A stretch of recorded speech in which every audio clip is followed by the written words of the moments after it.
Good morning, all of you. Audible, visible.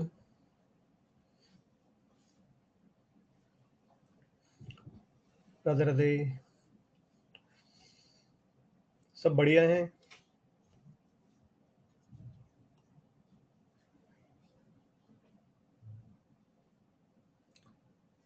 चलो ठीक है, स्टार्ट करते हैं.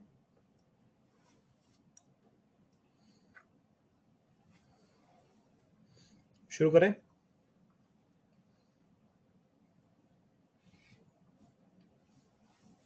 चलो, वेरी गुड. तो लास्ट क्लास में देखो हम लोगों ने इंट्रोडक्शन किया था कोऑर्डिनेट ज्योमेट्री का, और थोड़ा सा पोलर कोऑर्डिनेट्स का अपन ने इंट्रोडक्शन लिया. थोड़ा बहुत अपने को आइडिया होना चाहिए, ज़्यादा काम नहीं आता है.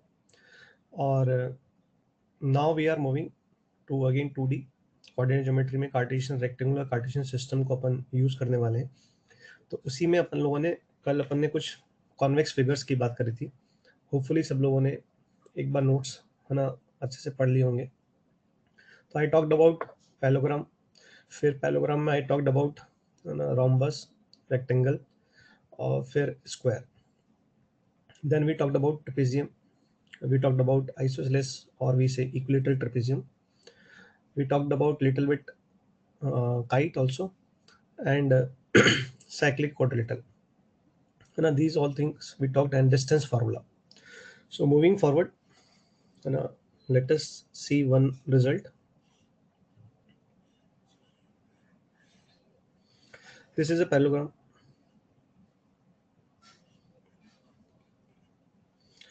So if I ask you what is the area of parallelogram, so we all know, I think it is base into height. Base into height. Okay. So let's say I am dropping a perpendicular from D to AB.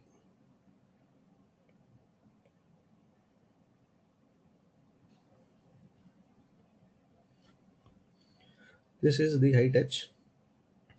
So if I say this is the base, let's say this is some length a.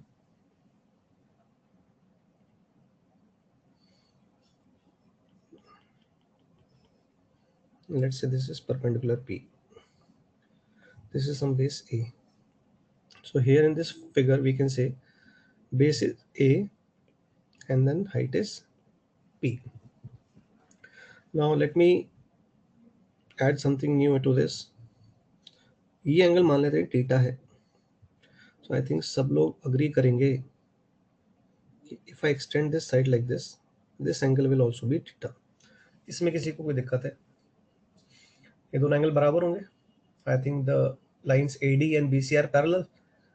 AB is transversal, so I think both the angles will be theta. I think there is no doubt. So let's say if I say this perpendicular is P1, and if I drop, let's say, a perpendicular from A on this side, this is another perpendicular. Let me move this A to this. This is A. Let us say this perpendicular is P2. Okay, यहाँ तक ठीक है.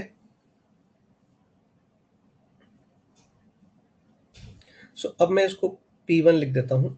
इसमें किसी को कोई दिक्कत नहीं होगी, क्योंकि अब मैंने P को P1 लिख दिया है फोटो में, तो मैं इसको P1 लिख रहा हूँ. अब ध्यान से देखना. In triangle, let us say this is E. In triangle ABE, if I say what is sine theta, so I think everybody will agree it is P2 divided by A. Fine. Okay. Now, can I say that A is nothing but P2 cosec theta? Can I say like this? And now what I'm doing is I'm putting this value over here. So now I can say we have got a new formula. Area of parallelogram can also be written as P1 P2 cosec theta. Fine. No issues.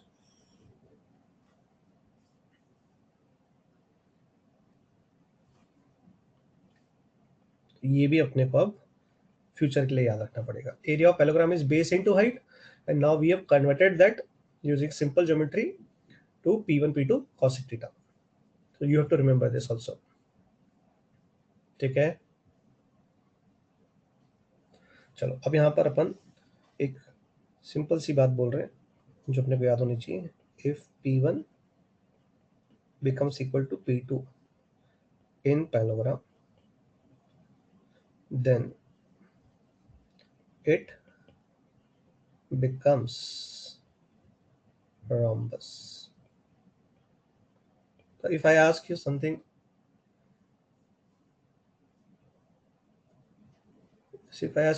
कि when a parallelogram will become rhombus, तो आपको ये पता होना चाहिए कि जो parallel sides है ना उनके बीच का जब परपेंडिकुलर डिस्टेंस क्या हो जाएगा, इक्वल हो जाएगा, तो then you will say that it will become a rhombus. ठीक है. सर कुछ बच्चे मैथ्स की क्लास एक्सेस नहीं कर पा रहे हैं. भाई इस रिगार्ड में तो उन्हीं के एंड पे कोई दिक्कत होगी क्योंकि काफ़ी बच्चे ऑलरेडी अटेंड कर रहे हैं class. I don't know what is the issue at there and. ठीक है. तो ये बात क्लियर है सब लोगों को कि अगर मैं कभी पूछूं कि एक पैरेललोग्राम को मुझे रोम्बस बनाना है तो क्या करेंगे. क्लियर है सबको.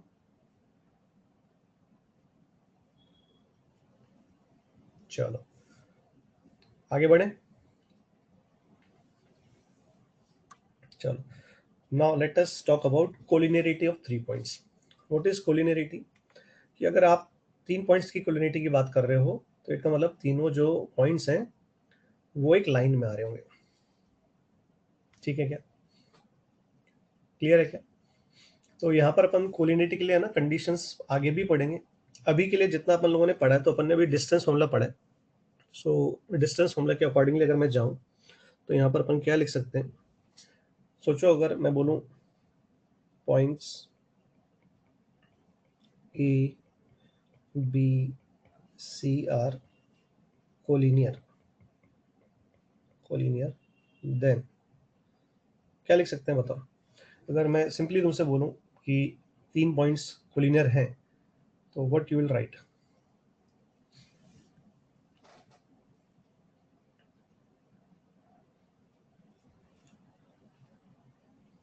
बिल्कुल सही है. अगर 3 पॉइंट्स एक लाइन में है तो 3 पॉइंट से ट्राइंगल नहीं बनेगा तो उस ट्राइंगल का एरिया आप बोल सकते हो 0 होगा. 3 पॉइंट्स अगर एक लाइन पे हैं तो वो तीनों पॉइंट्स एक पर्टिकुलर लाइन की इक्वेशन को सेटिस्फाई करेंगे. ये बिल्कुल सही बातें हैं.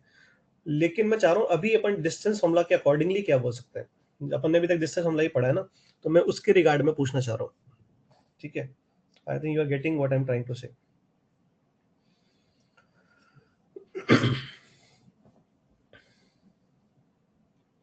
काफी लोग है ना आंसर तो लिख रहे हैं बट है ना प्रॉपरली पूरा सही नहीं लिख रहे. मतलब उनको पता तो है क्या लिखना है बट थोड़ा सा वो लोग गलती कर रहे हैं. देखो क्या है. अगर अपन ए बी सी को पढ़ते हैं कि ये लाइन में है तो बच्चे जनरली क्या मानते हैं कि ए के बाद बी ही आएगा और बी के बाद सी ही आएगा. तो वो तब हो सकता था जब मैं बोलता कि A B C are in this order only. तो यहाँ पर आपका जरूरी नहीं है कि ए के बाद बी और बी के बाद सी ही होगा. है ना. इट इज नॉट कंपलसरी क्योंकि ये नहीं लिखा हुआ है यहाँ पे. जनरली बच्चा ऐसा मान लेते हैं. तो क्या लिखना चाहिए देखो ध्यान से.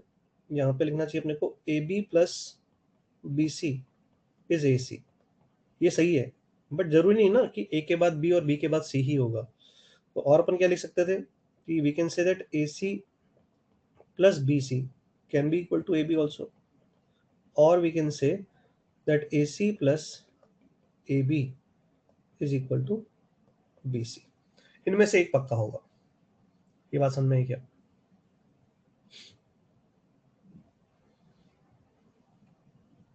है ना. तो अगर मैं लिखता ये कि A B C in this order only ऐसा लिख देता मैं तो फिर यही सही होता क्योंकि फिर ए के बाद बी है और बी के बाद सी है. लेकिन मैंने सिर्फ ये बोला है कि 3 पॉइंट्स कोलिनियर है तो 1 2 3. Now it can be A, it can be C, it can be B. Correct. It can be A, it can be B, it can be C, it can be C, it can be A, it can be B. समझ में आ गया क्या.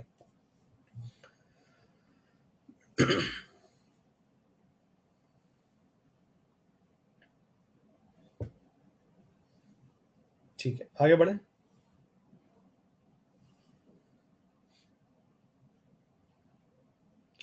ये देखो, मेरे इतना बोलने के बाद भी निशांत कृष्णा साहब, वैल्यू ऑफ डिटरमिनेंट इज 0। मैंने अभी कुछ बोला डिटरमिनेंट के रिगार्डिंग में? मैं भी डिस्टेंस फॉर्मूला के अकॉर्डिंगली 3 बार बोल चुका हूँ, है ना, लेकिन समझ में नहीं आती है। ऐसे लोग जो सुनते नहीं है ना टीचर को और अपनी चलाते हैं, तो उनका हश्र क्या होता है ये आगे उनको खुद को पता चल जाएगा। मैं 3 बार बोल चुका हूँ, ये स्टार्टिंग में ही बोल चुका हूँ कि अभी मैं डिस्टेंस फॉर्मूला के रिगार्डिंग बात कर रहा हूँ। अब थोड़ा बहुत पढ़ा लिखा रहता है तो आकर के कमेंट में लिख देते हैं लोग बाग, है ना। कल ही सबको समझा चुका हूँ कि जो मैं बोल रहा हूँ उसको सुने और उसके अकॉर्डिंगली आंसर करें, है ना। लेकिन वो आदत होती है कुछ लोगों की। तो एक क्वेश्चन है सामने तुम्हारे, है ना, I think you can see this. 3 points आपको दे रखे हैं और बोला गया है कि दे आर कोलिनियर, तो you have to find one variable, है ना, के। बोलो कैसे करेंगे।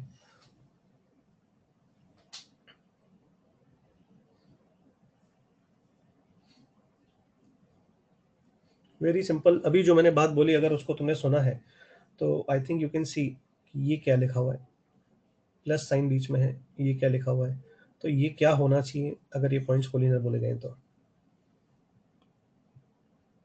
आई थिंक क्लियर है, सबको दिख गया है कि अगर हम ये 3 पॉइंट्स को क्या बोल रहे हैं, कोलिनियर बोल रहे हैं, तो आई थिंक ये अपने को दिखना चाहिए अंडर रूट ऑफ a+2 का होल स्क्वायर प्लस b-4 का होल स्क्वायर। ये क्या है, डिस्टेंस है।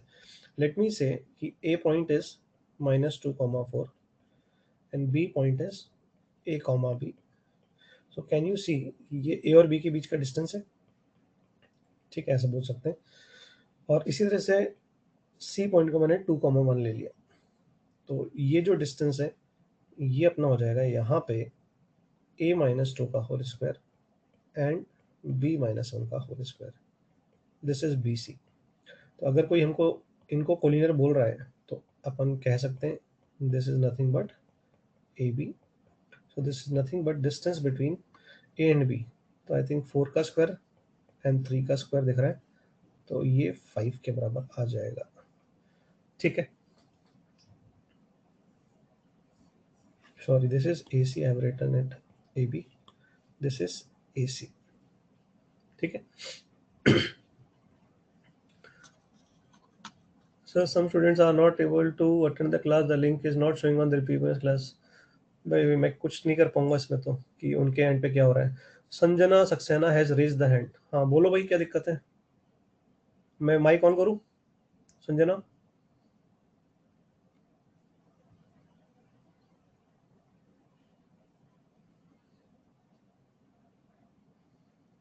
Sanjana you have raised your hand, should I on your mic?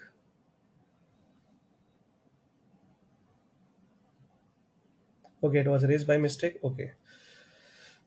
I think this is clear, simple सी चीज है। संकेत अग्रवाल, क्या हो गया भाई तुम्हें? आई थिंक मैंने यहाँ पर पीछे समझा दिया है, ये लेट अटेंड करे होंगे क्लास को, तो यहाँ पर मेरे के सबसे किसी को डाउट नहीं होगा कि ये डिस्टेंस लिखा हुआ है और ये डिस्टेंस लिखा हुआ है। तो के की वैल्यू को अगर अपने को निकालना है तो ये ए बी डिस्टेंस लिखा हुआ है और ये बी सी लिखा हुआ है, और अगर ये पॉइंट्स कोलिनियर हैं तो ये ए सी के बराबर होगा, है ना, यही इसके अंदर होगा और कुछ नहीं होगा। भाई अगर तुम इसको यहाँ पे ले लो, बाहर ले लो, कोलिनियर बोला हुआ है तो ये लाइन में होने पड़ेंगे। तो अगर ये डिस्टेंस ए बी और ये बी सी है तो हम इसकी के की वैल्यू इंडिपेंडेंट ऑफ ए और बी निकाल रहे हैं, तो ये तभी हो सकता है ना जब बी जो है वो ए और सी के बीच में है। अदरवाइज तो आप के की न्यूमेरिकल वैल्यू नहीं निकाल पाओगे ना। थोड़ा तो अपने को कॉमन सेंस लगाना पड़ेगा, ठीक है, आगे बढ़ते हैं। Now after distance formula next we are studying is section formula. ये भी मेरे को लगता है सब लोगों ने शायद पढ़ा हुआ होगा। एक इसमें होता है इंटरनल डिवीजन, मैं फिर भी स्टार्टिंग से वो बता रहा हूँ। इंटरनल डिवीजन, एक होता है एक्सटर्नल डिवीजन। तो पहले इंटरनल देखते हैं। Let's say we have a line segment A B, this is A and this is B. इसके कोऑर्डिनेट्स मान लेते हैं x1 y1 है, इसके x2 y2 है। Let us see we have a C point over here, तो यहाँ पर अपन मान लेते हैं ये m/n में इसको डिवाइड कर रहा है. What I am saying is AC by BC ratio is m/n. ठीक है. तो अब अगर अपने को क्या निकालना है, C के कोऑर्डिनेट निकालने हैं. तो इंटरनल डिवीजन में अपन लोग C के कोऑर्डिनेट्स कैसे लिखेंगे, m टाइम्स x2, बीच में बताएंगे प्लस आएगा कि माइनस आएगा, plus n times x1 m plus n. इसी तरह से m times y2 n times y1 divided by m plus n. बात समझ में आई क्या? ये अपना इंटरनल डिवीजन का सेक्शन फॉर्मूला है. ठीक है क्या? अगर अपने को 2 पॉइंट्स पता है and we have a point between those 2 points which is dividing that in the ratio m/n, this is how we will apply internal division. एक सेकंड होता है एक्सटर्नल डिवीजन. एक्सटर्नल डिवीजन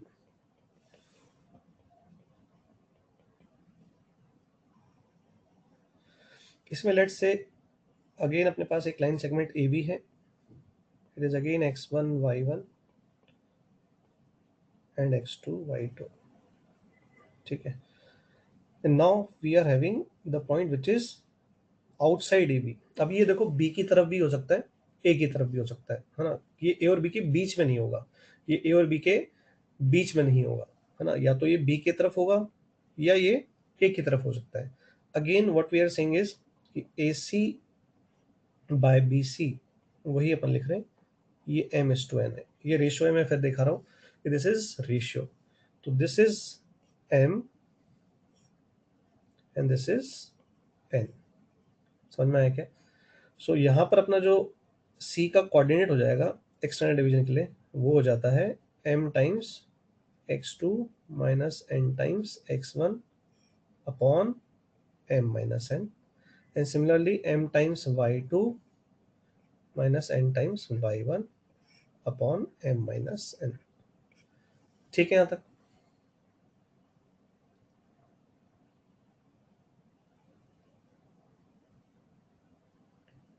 ठीक है, चलो सबने बोल दिया क्लियर है.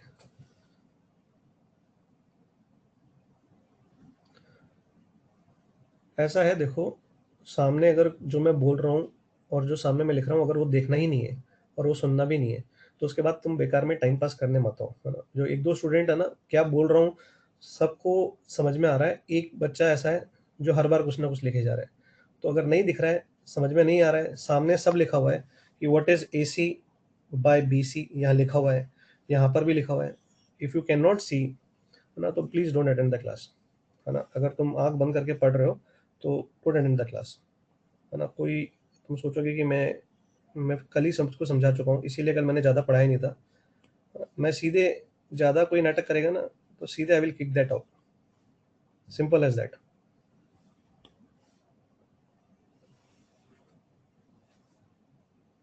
ठीक है भाई, यहाँ तक I think everybody is comfortable. इसीलिए कल मैंने आधे पौन घंटे ना सब समझाया था कि मेरी बात समझ लेना, क्योंकि फिर मैं अब हर दिन ये नहीं करूंगा, मैं पढ़ाऊंगा बस. और अब मैं ऐसे जो लोग बीच में डिस्टर्ब करेंगे, मैं I will not look into their comments, I will overlook them. Clear है मेरे हिसाब से? सिंपल सी बात यहाँ पर अपन ने करी है. It is straight forward. ठीक है. अब मैं फिर बोल देता हूँ यहाँ पर एक इंपॉर्टेंट बात कि AB लाइन सेगमेंट है, इसके बाहर पे C होगा. तो या तो ये इस तरफ हो सकता था या इस तरफ हो सकता था. तो वो तो अपन लोग इजीली डिसाइड कर लेंगे अभी जब मैं आगे क्वेश्चन बताऊंगा कि किधर होगा वो, है ना. दैट इज नथिंग ग्रेट, है ना, कि बहुत बड़ी बात नहीं है इसमें. ठीक है. Now we are coming to कि अगर मान लेते हैं if C is midpoint of AB then, तो देखो यहाँ पे सिंपल सी चीज़ है. ये A है, ये B है, again x1 y1 and x2 y2. This is C. अब अगर ये मिड पॉइंट है तो AC and BC are equal. It means 1:1 का रेशियो हो गया. तो हम लोग कहेंगे यहाँ पे कि जो सी का कोऑर्डिनेट हो जाएगा वो x1 plus x2/2 y1 plus y2/2। थोड़ा देखो, अगर अपन सोचें तो एक्सटर्नल डिवीजन का क्वेश्चन जब आता है तब आप उसको इंटरनल डिवीजन का क्वेश्चन बना सकते हो, है ना। कैसे, सोचना जरा ध्यान से। मान लेते हैं कि दिस इज 5:2, मेरी बात समझने की कोशिश करना। 5:2 है ये, तो मैं ये भी तो कह सकता हूँ ना कि दिस इज 3:2। कैन आई से लाइक दैट? इसका मतलब मैं कह सकता हूँ B is dividing A C internally in the ratio 3:2, like this. हाँ या ना, बोलो। तो कई बार बच्चे कहते हैं कि सर हमें एक्सटर्नल डिवीजन का फॉर्मूला लगाने में प्रॉब्लम हो रही है। तो कोई दिक्कत नहीं है, वैसे तो कोई प्रॉब्लम वाली बात ही नहीं है। लेकिन अपन ऐसे भी सोच सकते हैं कि if somebody saying is 5:2 extended division है, तो ये वाला पॉइंट जो है हम कह सकते हैं 3:2 में एसी को डिवाइड कर देगा। I think it is clear, nothing great, है ना। सिर्फ नजरिया है एक दूसरे तरीके से देखने का, ठीक है। और अगर मिड पॉइंट अगर है तो ये 1:1 हो जाएगा, है ना। मिड पॉइंट अगर बी है एसी का तो ये 1:1 हो जाएगा। अब मैं यहाँ पर एक इंपॉर्टेंट बात बोलना चाहता हूँ कि जनरली अपन देखते हैं कि सारी थ्योरी जब अपन पढ़ते हैं ना, so sir, every external division is internal division, am I right sir? With respect to what? Now here C is dividing AB externally in the ratio m:n, and now B is going to divide AC internally. Now you have to see the points, which line segment and which point you are taking. ठीक है। मैं क्या कह रहा था यहाँ पे important बात कि अपन जनरली थ्योरी जब देखते हैं सेक्शन फॉर्मूला की तो सब लोग m:n पे दिखाते हैं। अब मैं क्या कहता हूँ कि मैं तो m:n में अपन देखते हैं कि दो वेरिएबल हो रहे हैं, तो जब अपने को क्वेश्चन में कैलकुलेट करना होता है रेशियो, तो अपन m:n से जाएंगे तो अपने को अपने का दो इक्वेशन सॉल्व करनी पड़ेगी। तो rather than solving two equations अपन लोग एक ही इक्वेशन से सॉल्व कैसे करते हैं ये यहाँ पे समझना। ये जैसे अपने पास कोई पॉइंट ए है एंड ये बी है। सपोज करो we know the coordinates of this point as 7,0 and let's say this is 3, and somebody asks us कि C point is -1, 4. So in what ratio C is dividing AB? ठीक है, इस C जो है वो AB को किस रेशियो में डिवाइड कर रहा है। तो अब जनरली बच्चे क्या करेंगे कि सर m:n ले लेते हैं, है ना। मैं कहता हूँ कि m:n ना लेकर के सिंगल वेरिएबल में सॉल्व करते हैं, इसको λ:1 ले लेते हैं। क्या ले लेते हैं इसको? λ:1 ले लेते हैं। अब now if lambda is positive, if on solving lambda is positive, then what we'll say is C divides AB internally, ठीक है। और अगर लैम्डा आपका नेगेटिव आता है then we say C divides AB externally। बात समझ में आई क्या? सिंपल। तो ये अपन लोग अपने दिमाग में बात रख सकते हैं कि अपने को दो इक्वेशन सॉल्व ना करना पड़े, उसके लिए अपन ये काम कर देंगे। और जैसे यहाँ पर मैं λ:1 ले लिया तो मुझे एक इक्वेशन सॉल्व करनी है। तो मैं एक करके दिखाता हूँ। सी के कोऑर्डिनेट्स क्या है? -1 है, तो अपन ने सेक्शन फॉर्मूला लगा दिया। अपन ने तो मान लिया ये इंटरनली डिवाइड कर रहा है। अब लैम्डा बता देगा अपने को आखिरी में, तो 3λ + 7 divided by λ+1। So I think we can see ये -λ आएगा तो ये इधर आके -4λ हो जाएगा, इज इक्वल्स टू ये -1 इधर आके 8 हो जाएगा। Lambda is coming out -2। Am I right?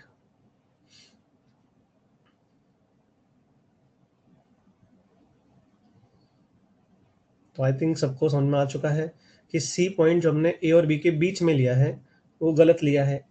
गलत नहीं लिया है, इनफैक्ट अपन को तो लैम्डा निकालना था, तो अपन ने पता लगा लिया लैम्डा नेगेटिव आया, इसका मतलब C is dividing A B externally. Clear? Simple. तो यहाँ पर देखो फायदा क्या हुआ। कोई बच्चा बोलेगा सर मैं तो m:n से ही करना चाहता हूँ, तो कर लो, मैं मना नहीं करूंगा। But now you have to understand कि आपको वहां पे दो इक्वेशन लेनी पड़ती। मैंने यहाँ पर एक इक्वेशन से काम कर दिया। अब कई बार क्या होता है कि आपने लैम्डा की वैल्यू निकाली और सपोज करो ये कैलकुलेशन मान लो लैम्डा की वैल्यू आ जाती है हाफ, तो इसका मतलब ये 1/2 हुआ। इसका मतलब समझ में आया कि अगर मैं इसे कुछ x बोलूंगा तो ये जो लेंथ है ये 2x हो जाती है। ये बात समझ में आ गया?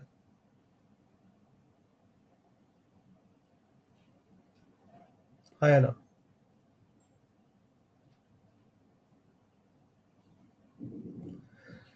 नाउ मैं यहाँ पर एक और इम्पोर्टेंट बात बोल देता हूँ कि ये मैंने जो क्वेश्चन लिया है ये मैंने रैंडमली डेटा लिया। यहाँ पर अपन लोगों ने लैम्डा की वैल्यू को डिस्कस करने के लिए लिया, बट जरूरी नहीं है कि मैं ये जो पॉइंट्स लिए ये कोलिनियर हो।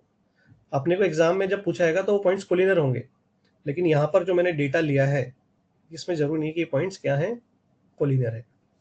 मैंने सिर्फ कॉन्सेप्ट को समझाने के लिए ये रफ डेटा लिया है। क्या ये बात समझ में आ रही है क्या सबको?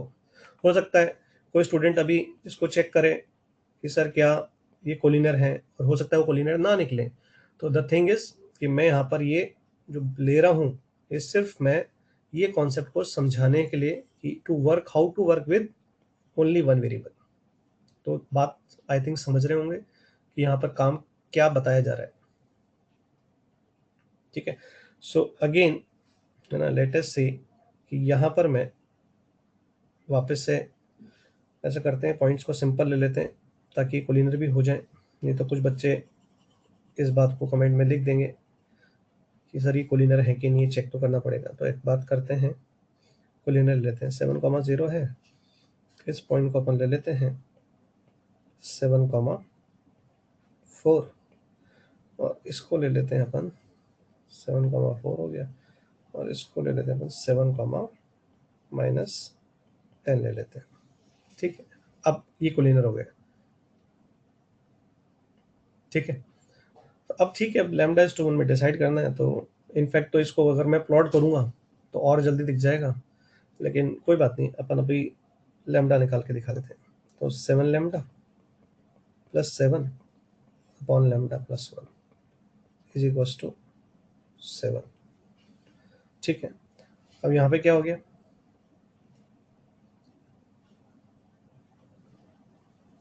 यहाँ पर क्या हो गया, ये तो आइडेंटिटी बन गया है।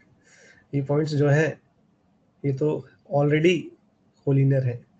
तो समझना चाह रहे हो what I am trying to show you, कि कई बार हम लोग लैम्डा की वैल्यू से जज कर लेते हैं, कई बार हम सीधे उसको पॉइंट्स को देखते हैं 7,0 एक्स एक्सिस, 7,4 उसके ऊपर, 7,10 -10 नीचे। तो दिख रहा है ना वो एक लाइन में है। हाँ है ना? तो बात समझ में आ रही है? हाँ है ना? आई थिंक अब मैं जो पूरा समझाना चाह रहा था, I have explained everything. Now let me summarize. We will be given any two coordinates out of the three coordinates of the points which are collinear, and I will be looking forward for the section formula. So simply I will take ratio lambda is to 1, and if lambda is positive then I will say it is internal division, and if lambda is negative then I will say it is external division. I hope ये summary समझ में आ गई होगी सबको। Simple as that. ठीक, आगे बढ़ा जाए। इसी के अंदर सेक्शन फॉर्मूला के रेशियोज को यूज करके एक कॉन्सेप्ट आता है जिसे हम कहते हैं कॉन्सेप्ट ऑफ हार्मोनिक कॉन्जुगेट। अब एज सच ये जेई सिलेबस के अंदर नहीं लिखा जाता है, वरना अगर अपन सिलेबस पढ़ते हैं तो जेई सिलेबस का पार्ट नहीं माना जाता है, बट अपन इसको पढ़ लेते हैं डेफिनेशन वाइज, क्योंकि हो सकता है जेई मेंस में इसकी डेफिनेशन बेस्ड क्वेश्चन आ जाए। ठीक है, कॉन्सेप्ट ऑफ हार्मोनिक कॉन्जुगेट क्या होता है, ये सिंपल सी भाषा में पहले समझाता हूँ। Let us say we have a line segment A B. अच्छा, यहाँ पर मैं कुछ बच्चों के लिए बोलना चाहूँगा कि एक होता है लाइन, वी से अ लाइन, एंड वी से अ लाइन सेगमेंट। तो इन दोनों में बहुत अंतर होता है। लाइन की जब बात करते हैं तो it is of infinite length, ये आगे और पीछे स्वर्गलोक से पतालोक जा रही है। ठीक है, it is of infinite length, no end is there. जब हम लाइन सेगमेंट की बात कर रहे हैं ना, तो it is a portion of the line. ठीक है,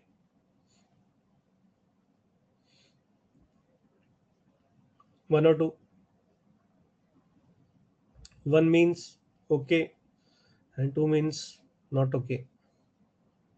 ठीक है, चलो, तो अपन क्या कह रहे हैं कि we have a line segment, है ना। अब now we are taking some point p in there internally which is dividing in ratio, let's say m is to n, and similarly we are taking one more point q which is dividing externally ab in the same ratio। क्या बात समझ में आई मैंने क्या बोला? p point जो है आपको इंटरनली डिवाइड करता हुआ नजर आ रहा है किसी रेशियो में, ab लाइन सेगमेंट को, और जो q पॉइंट है वो आपको एक्सटर्नली डिवाइड करता हुआ नजर आ रहा है। क्या ये बात समझ में आई क्या? तो अगर ऐसा होता है तो हम क्या लिखेंगे कि if p divides ab internally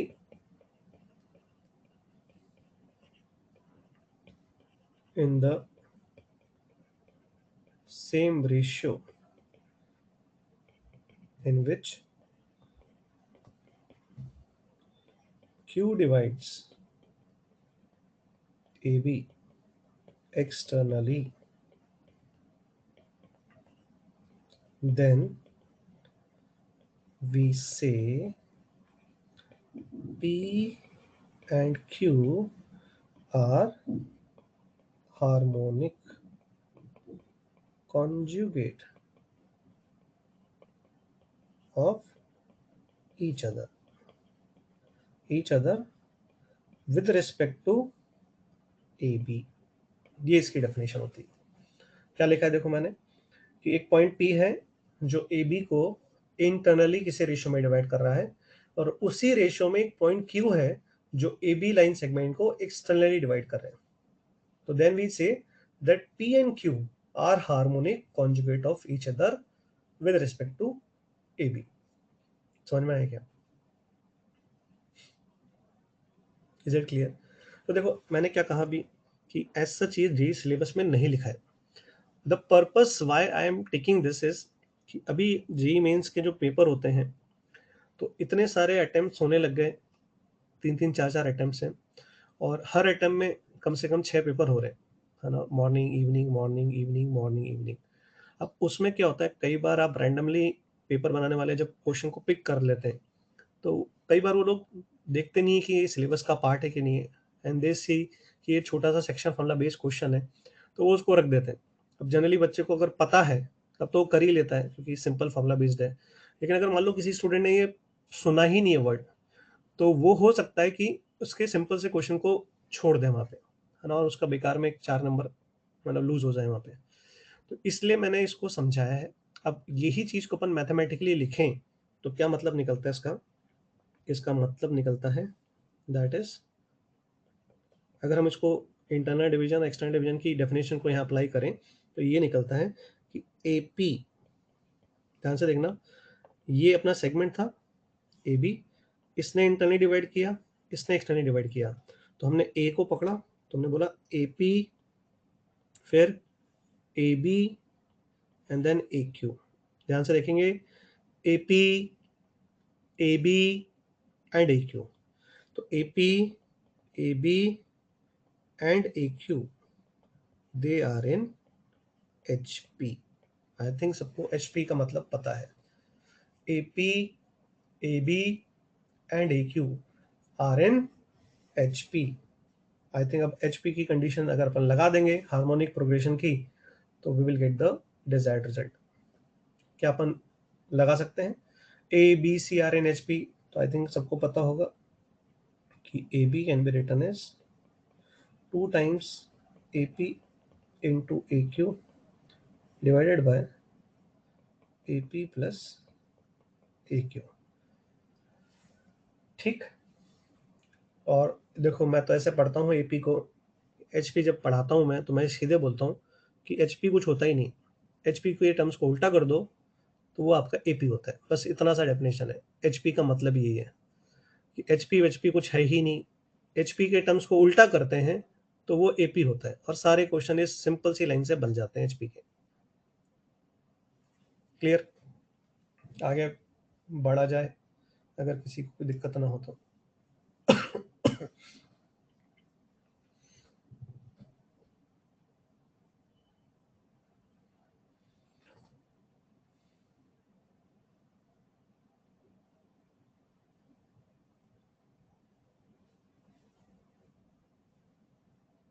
इतना सा सिर्फ याद रखना है, नथिंग मोर देन दैट। अब इसमें जैसे छोटा सा क्वेश्चन कैसे हो सकता है, अगर कोई मुझसे बोले कि सर इस पे जेई मेंस वाले अगर क्वेश्चन बनाए तो क्या पूछ सकते हैं, तो देखो एक छोटा सा क्वेश्चन एग्जांपल ले लेते हैं कि P 3,5 and Q A comma B are harmonic conjugate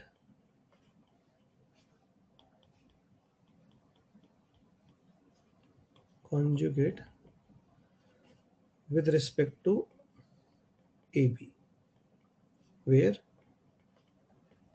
A is 1,3 and B is 7,9 ले लो।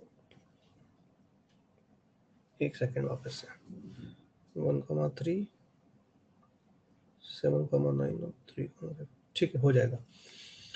ये अपना हो गया कि ए है ना, ए बी के रेस्पेक्ट में पी और क्यू हार्मोनिक कॉन्जुगेट है। तो आई थिंक हम लोग को समझ में आ चुका है करना क्या है। क्या करेंगे हम लोग, स्टार्ट करेंगे तब क्वेश्चन को कि ये अपन ने मान लिया ये ए बी है ना।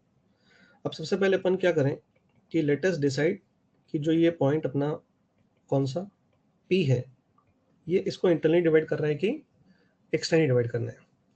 ऑब्वियसली हम ये निकालना चाहते हैं ना, तो मैं लिख देता हूँ, चलो ऐसा करता हूँ।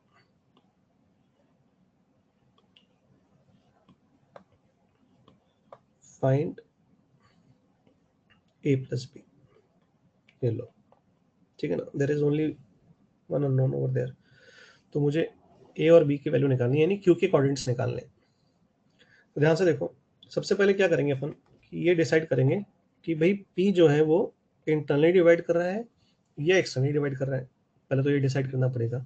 तो मैंने मान लिया ये लैम्डा टू 1 में डिवाइड कर रहा है, ठीक है। तो अगर ये लैम्डा टू 1 में डिवाइड कर रहा है तो क्या मिलेगा, 7 lambda plus 1 upon lambda plus 1 is equal to 3, ठीक है यहाँ तक। तो you will get lambda 7 lambda plus 1 3 lambda plus 3, तो 4 lambda is 2, lambda is half. Positive आया, इसका मतलब इंटरनल डिवीजन है, हाँ या ना। इसका मतलब क्या हुआ कि ये ए है, ये बी है, तो ये पी इसको डिवाइड कर रहा है, तो यहाँ पे 1:2 बन रहा है, 1:2।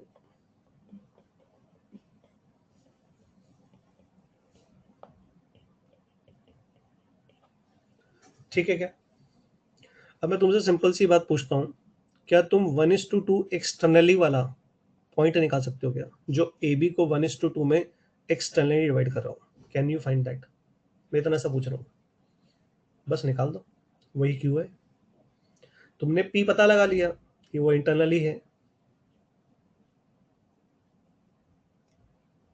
अब अपन को क्यू पता है वो उसी रेशो में ए बी को एक्सटर्नली डिवाइड करेगा।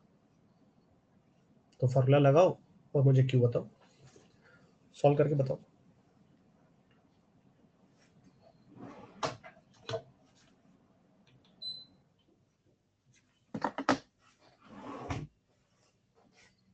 क्योंकि सबको करना है और सबका सेम आंसर आना चाहिए, ऐसा नहीं है सबका अलग अलग आंसर आ रहा है। मतलब अगर ये चीज अपन सब अलग अलग निकालेंगे तो फिर तो बेकार है।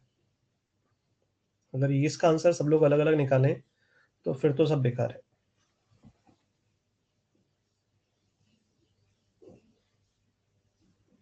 बेटा ए और बी को एक्सटर्नली 1:2 में डिवाइड करने वाला कोऑर्डिनेट लिखना आना चाहिए, है ना। इतना सिंपल सा काम है, सिंपल सा सेक्शन फॉर्मूला भी समझा है। और अगर कोई भी स्टूडेंट ये नहीं कर सकता है तो ना, तो फिर बस बहुत पुअर कैलकुलेशन लेवल है।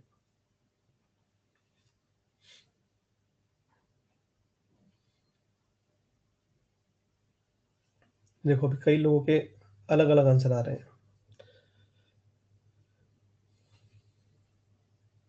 एक जने का 4,6 आ गया है, एक का 2,8 आ गया है, एक का 2,2 आ रहा है, एक का 19,21 आ रहा है। ये सब गलत आंसर है। All these are wrong answers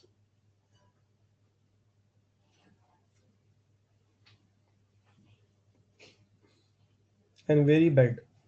अगर अपन इसका सब लोग अलग अलग आंसर निकाल रहे हैं तो इसका मतलब ये है कि मतलब हमें बेसिक भी बात समझ में नहीं आती एक बार में। मतलब 1:2 ए बी को एक्सटर्नली डिवाइड करने वाला कोऑर्डिनेट नहीं निकाल पा रहे हम लोग, तो फिर तो क्या मतलब है।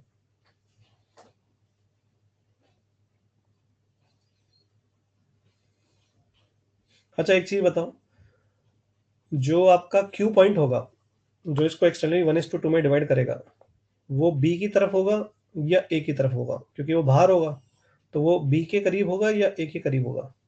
सोच के बताओ। ऑब्वियसली ए के करीब होगा, क्योंकि आप 1:2 जब ले रहे हो तो सपोज करो क्यू ये लिया तो उसकी दूरी ए से कम होगी और बी से ज़्यादा होगी। तो यही तो अपन चाहते हैं, 1:2 एक्सटर्नली जब डिवाइड करेंगे तो ए से रेशियो डिस्टेंस का और बी से रेशियो का डिस्टेंस 1:2 चाहिए, तो it has to be near A, है ना।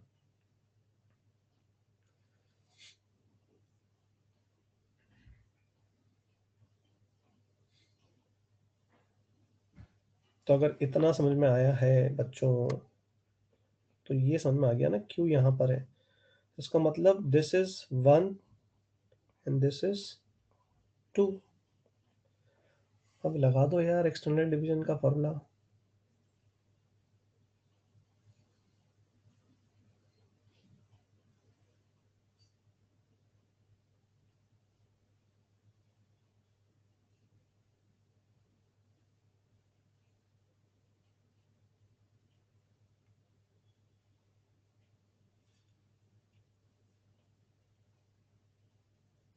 अभी भी कुछ ही लोगों का राइट आंसर है।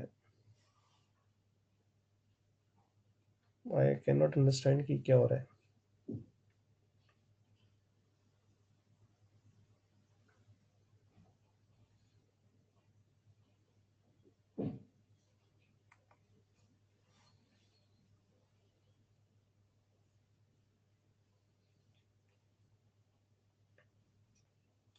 तुम तो यार ऐसा करो, जो भी गलत निकाल रहे हो ना आंसर, सिंपल सी चीज बोल रहा हूँ, तुम ये फॉर्मूला MS2N का लगा दो, है ना, 1:2 के लिए एक्सटर्नल डिवीजन वाला AB के लिए। चलो, मतलब कैसे गलत निकाल रहे हो मुझे समझ में नहीं आ रहा। फिर 19,21 आ रहा है किसी का आंसर। अंश द्विवेदी। 19,21 तो मतलब कैसे आ रहा है समझ में नहीं आ रहा।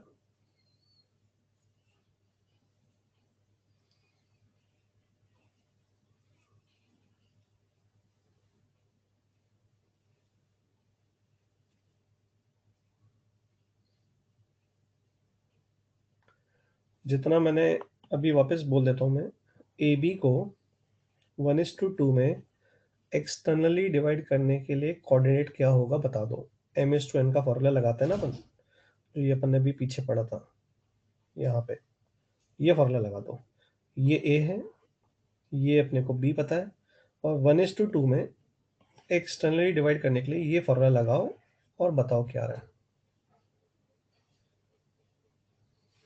आंसर मैं नहीं बताऊंगा, आंसर मैं जब सब लोग सही निकालेंगे तभी बताऊंगा।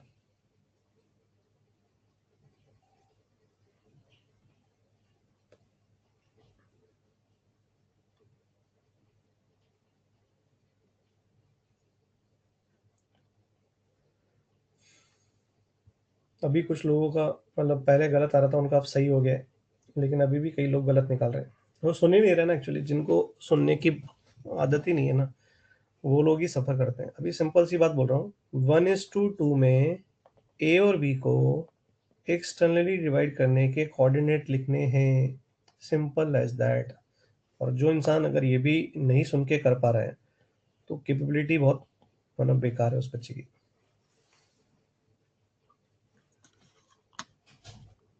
सिंपल सी चीज करने को कह रहा हूँ।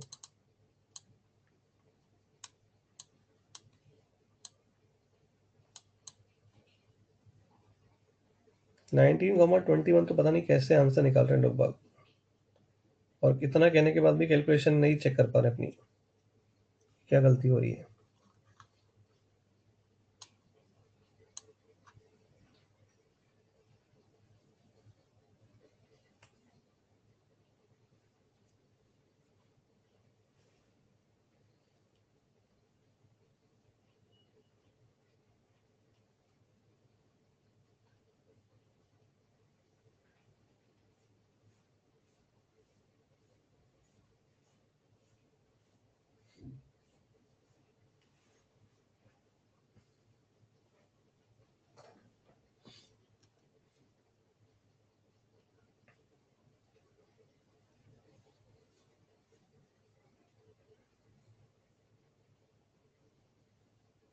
सुधांशु सरोज ने अभी भी आंसर दिया है, पहले पता नहीं क्या आंसर दिया था लेकिन अभी शायद सही आंसर दिया है।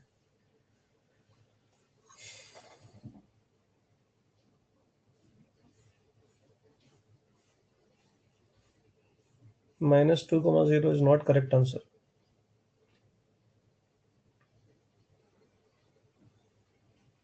यार मैं ही कर देता हूँ, है ना। 1:2 में एक्सटर्नली डिवाइड करने वाला पॉइंट कैसे होगा, तो 1 × 7, है ना, -2 × 1 अपॉन 1 - 2, ये आपका होगा ए coordinate.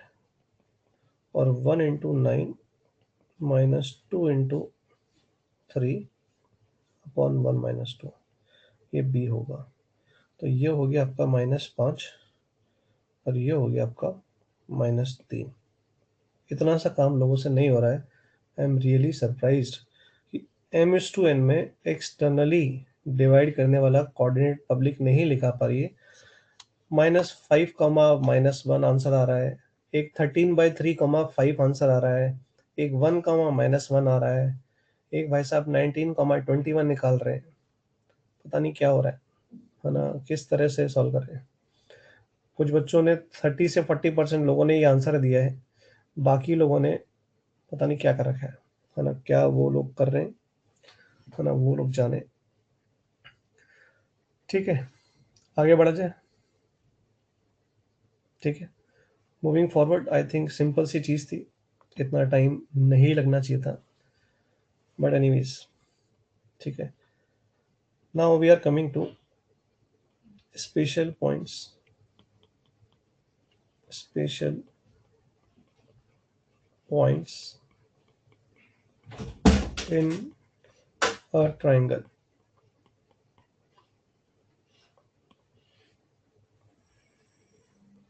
Special points in a triangle.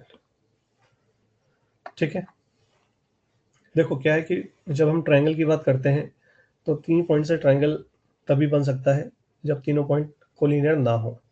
तो अभी अपन ने कोलिनियरिटी की कंडीशन पढ़ी थी, तो उसी में अपन आगे बढ़ रहे हैं कि अगर 3 पॉइंट्स कोलिनियर नहीं है तो डेफिनेटली उनसे एक ट्राइंगल बनेगा।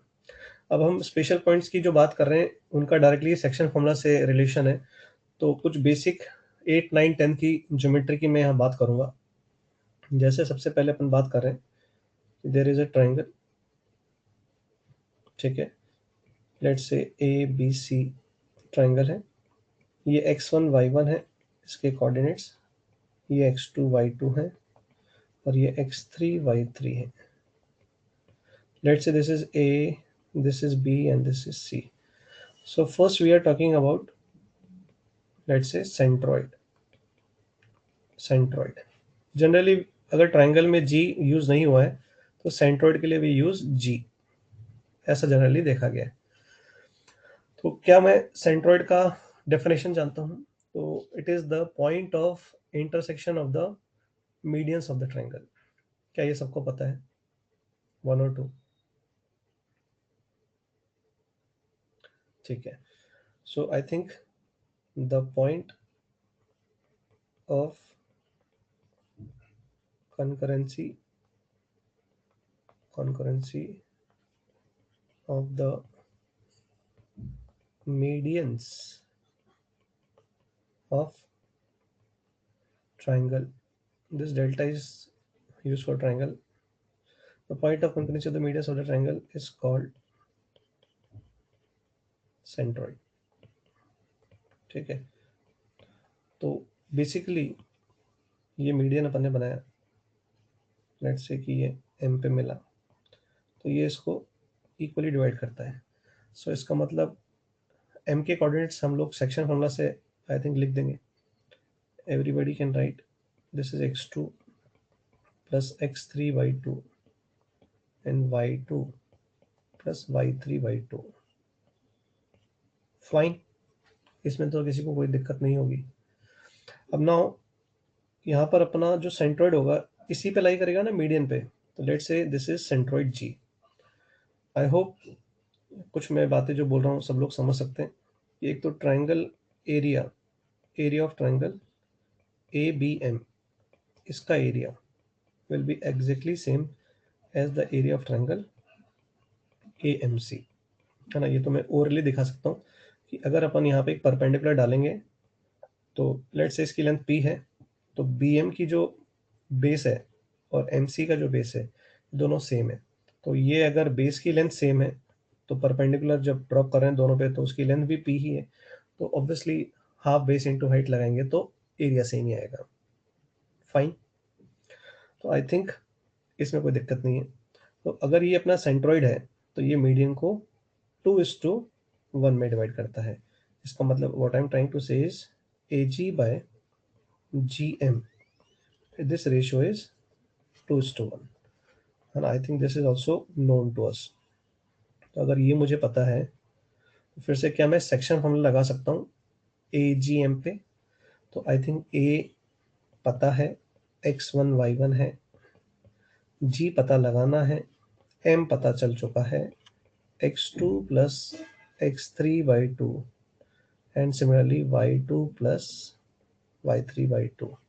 तो ये 2:1 अगर है तो कहने से कि ये जो कोऑर्डिनेट आएगा सेक्शन फॉर्मूला लगाने के बाद मैं डायरेक्टली लिख दूं क्या, तो it is going to be sigma x1/3 comma sigma y1/3। क्या ऐसा लिख दूं मैं? सिंपल सा सेक्शन फॉर्मूला लगाया मैंने, तो 2 into this when will multiply, तो 2 and 2 will get cancelled and 1 into x1 will be x1 plus x2 plus x3 and divide by 2 plus 1 becomes 3। Section formula, simple section formula directly लिख दिया मैंने। I think इतना हम लोग समझ जाएंगे, इतना हमारा दिमाग का लेवल होना भी चाहिए। ठीक है, तो दिस इज सेंट्रॉइड। तो सेंट्रॉइड के आपको देखो कोऑर्डिनेट याद रखने हैं। जब अपन आगे भी चैप्टर्स पढ़ेंगे ना तो यही अपना फॉर्मूला बहुत जगह काम आएगा। स्ट्रेट लाइन में तो आएगा ही आएगा, लेकिन आप वेक्टर जब पढ़ते हो तो वेक्टर में भी अपन यही चीज़ वापस पढ़ेंगे कि अगर इसका पोजीशन वेक्टर A है, इसका पोजीशन वेक्टर B है, इसका पोजीशन वेक्टर C है, तो अब अगर बोलते हैं सेंट्रॉइड का पोजीशन वेक्टर बताओ तो हम लोग उसको सीधे बोलते हैं A vector plus B vector plus C vector by 3, ऐसे लिखते हैं वहाँ पे भी। इसी तरह से हम लोग जब कॉम्प्लेक्स नंबर नेक्स्ट ईयर पढ़ेंगे तो अगर ये अपन Z1 कॉम्प्लेक्स नंबर बोल रहे हैं, ये Z2 बोल रहे हैं और ये Z3 बोल रहे हैं, और कोई हमसे बोलेगा complex number corresponding to centroid बताओ इस ट्रायंगल का, तो अगेन ये होगा Z1 plus Z2 plus Z3/3।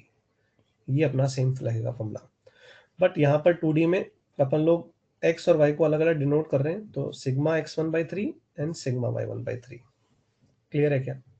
तो वहाँ पर आपको, है ना, शायद डायरेक्टली बोल के लिखा दिया जाएगा, बार बार आपको ये शायद समझाया नहीं जाएगा कि ये 2:1 होता है, ये मिड पॉइंट होता है, तो ये इसके सेक्शन फॉर्मूला से ये रिजल्ट आया, फिर अपन ने 2:1 यहाँ लगाया तो ये आया। इसलिए मैंने थोड़ा सा आइडिया यहाँ पे दे दिया है। क्लियर है क्या? Is it clear? ठीक है। अब नाउ ये चीज़ शायद हम लोग सब लोग जानते होंगे और नहीं जानते हैं तो मैं लिखा देता हूँ। Centroid always lies inside the triangle, यानी कि आप कोई सा भी ट्राइंगल ले लो, whether you take equilateral triangle, right angle triangle, isosceles triangle, or you take a scalene triangle, always what you will see is कि जो सेंट्रॉइड है वो हमेशा ट्राइंगल के अंदर ही लाई करता है। ठीक है,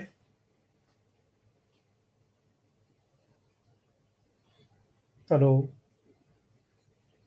1 और 2।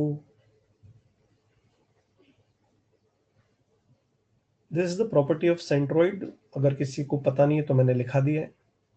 सब में obtuse, acute, right angle, any triangle you take, centroid will always lie inside the triangle. This should be known to us. ठीक है, ठीक है, चलो मूविंग फॉरवर्ड। एक मुझे फोटो और याद आ रहा है बनाने का, बना देता हूं मैं।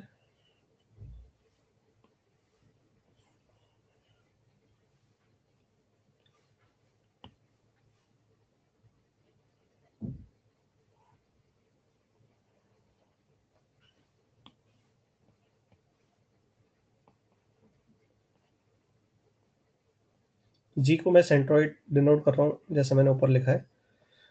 तो आई थिंक ये सबको दिख रहा होगा कि ए जी एम ट्राइंगल का एरिया, ए जी बी का, ए जी बी का एरिया, ए जी बी ट्राइंगल का एरिया, और ट्राइंगल बी जी सी का एरिया, और ट्राइंगल ए जी सी का एरिया, ये सब बराबर होगा। ये भी समझ में आता होगा I think. And this area is actually 1/3 of triangle A B C का एरिया। फाइन।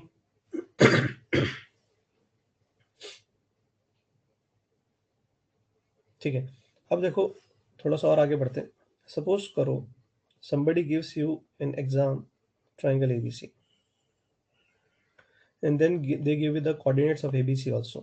हम आगे सीखेंगे कि कोऑर्डिनेट्स अगर पता होते हैं तो हम एरिया कैसे निकालते हैं। For the timing let us assume we know how to evaluate the area of this triangle, है ना, for the time being. Now this is the centroid of ABC triangle, है ना। Now they will take this triangle and they will make centroid of this triangle. BGC का centroid ले लेंगे वो लोग। तो अगर मैं BGC का सेंट्रोइड लूंगा तो यहां पर मैंने मान लिया G1 आया।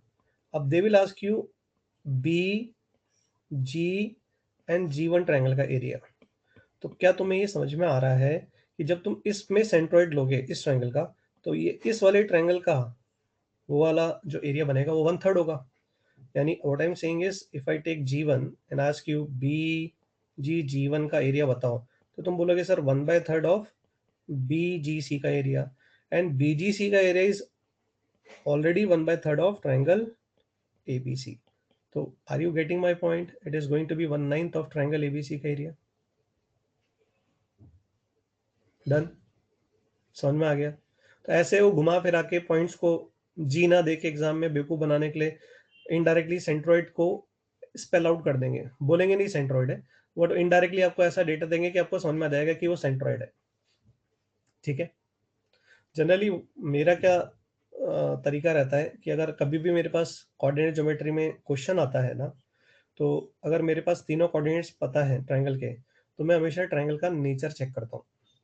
क्यों नेचर चेक करता हूँ? क्योंकि अगर मान लो आपका जो ट्राइंगल है वो इक्विलेटरल है तो क्वेश्चन करना थोड़ा आसान हो जाता है ज्योमेट्री की वजह से। आइसोसेलेस है तो भी आसान हो जाता है, राइट एंगल है तो भी आसान हो जाता है।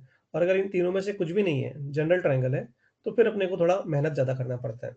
तो आप देखोगे कि मोर देन 70% टाइम जो आपको ट्राइंगल दिखता है जनरली सॉल्व करने के लिए अच्छे क्वेश्चंस में, it turns out to be some special type of triangle, maybe equilateral, isosceles और राइट एंगल ट्राइंगल। समझ में आई मेरी बात? तो आपको हमेशा एक हैबिट बना लेनी चाहिए, you should check the nature of the triangle. ये बात समझ में? नेचर तो चेक कर ही लेंगे ना। अगर अपन लोगों के पास ट्राइंगल की तीनों साइड्स पता है तो उसका लेंथ देख के तो डिसाइड कर सकते हैं ना, तीनों लेंथ बराबर है, कोई दो बराबर है। नहीं आई बात समझ में?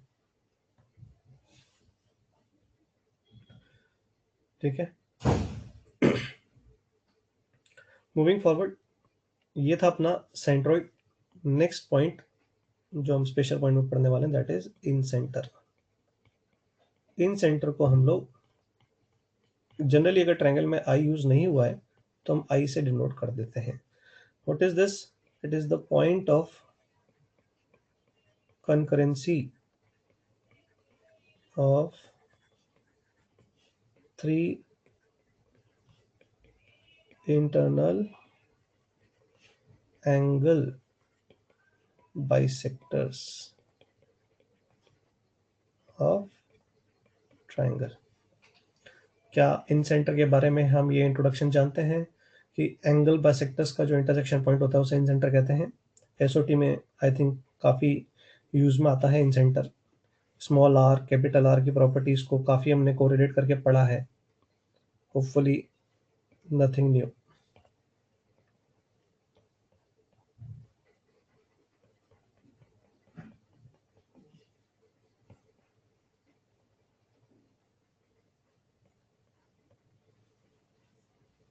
है ना?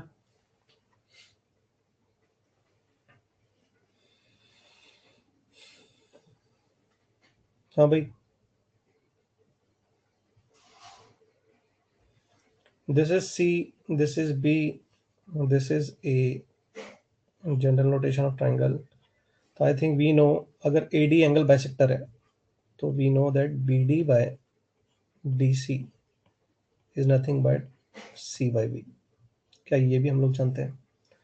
Again take x1 y1, take x2 y2, x3 y3। तो क्या मैं बी डी और डी सी का रेशियो जानता हूँ? तो ये सीज टू बी रेशियो है। तो कहना है से, अच्छा देखो कई बच्चे, वैसे तो एसओटी में you must have use this a lot, ratio does not mean length of the side, है ना? ये भी कई बार बच्चे कंफ्यूज हो जाते हैं। अगर मैं B C by D C को कह रहा हूँ कि सी इज टू बी है, तो मैं यहाँ पे कहना चाह रहा हूँ कि सी इंटू सम के plus B into some K will be actually equal to A, where say K is some constant, है ना? तो बच्चे क्या करते हैं जनरली कि जब मैं ऐसे रेशियो लिख रहा होता हूँ तो कुछ बच्चे ऐसा करते हैं कि सर इसका मतलब B plus C is equal to A हो गया। तो ये मतलब नहीं है भाई इसका। Ratio is something different. 2:3 ratio is same as 4:c, it can be written in infinite ways. हाँ, है ना?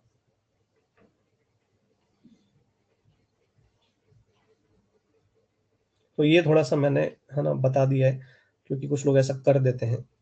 ठीक है, नाउ आई थिंक सब लोग डी के कोऑर्डिनेट्स निकाल लेंगे ना। मैं यहाँ पे एक्स कोऑर्डिनेट लिख देता हूँ, दिस विल बी दिस।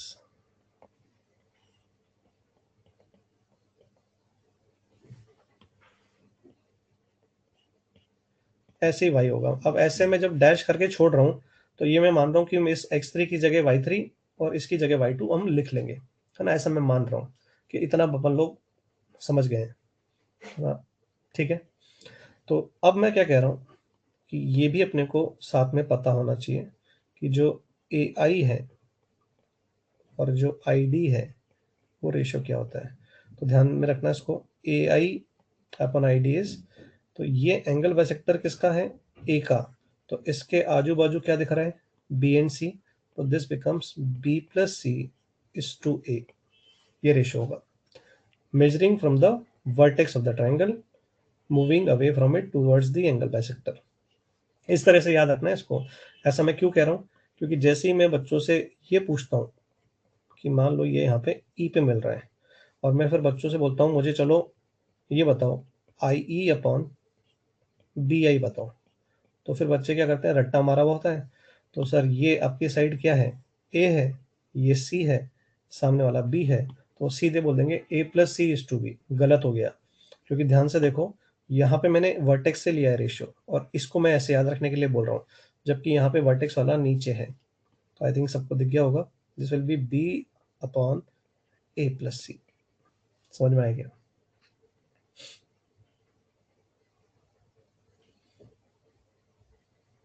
समझ में आया? कोई बहुत बड़ी बातें नहीं कर रहा हूँ मैं, होपफुली समझ में आ रहा है। सिंपल सिंपल सी बातें ही बोल रहा हूँ, जो पता होनी चाहिए वही बता रहा हूँ। इसी तरह से अगर मैं तुमसे सी एफ छोड़ो, सी आई लिखते हैं पहले, सी आई अपॉन अगर मैं तुमसे एफ आई पूछूंगा तो ये हो जाएगा तुम्हारा ए प्लस बी इज टू सी। हाँ क्या ना?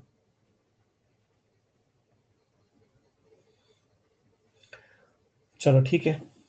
अब मैं तुमसे सिंपल सी बात पूछ रहा हूँ, ये रेशियो तुम्हें दिख रहा है, तुम्हें ए पता है, तुम्हें डी पता है, तुम क्या आई के कोऑर्डिनेट्स देख पा रहे हो क्या होंगे? तो देखो इधर बी प्लस सी आएगा, इधर ए आएगा, तो ये बी प्लस सी जब इससे मल्टीप्लाई करेंगे तो बी प्लस सी और बी प्लस सी कैंसिल आउट हो जाएगा, है ना? इसका मतलब I am again directly writing कि जो इन सेंटर है उसके कोऑर्डिनेट्स आपके क्या आएंगे, A times X one, B times X two, C times X three divided by A plus B plus C. Similarly A times Y one, B times Y two, C times Y three upon A plus B plus C. Fine. Obviously, Sanket, ABC are the sides of the triangle. What's new in this? This is the general notation of the triangle. I'm not using any new notation. In SOT, you have already done this. If there is a triangle, ABC, and we take sides opposite to that as small a, small b, and small c.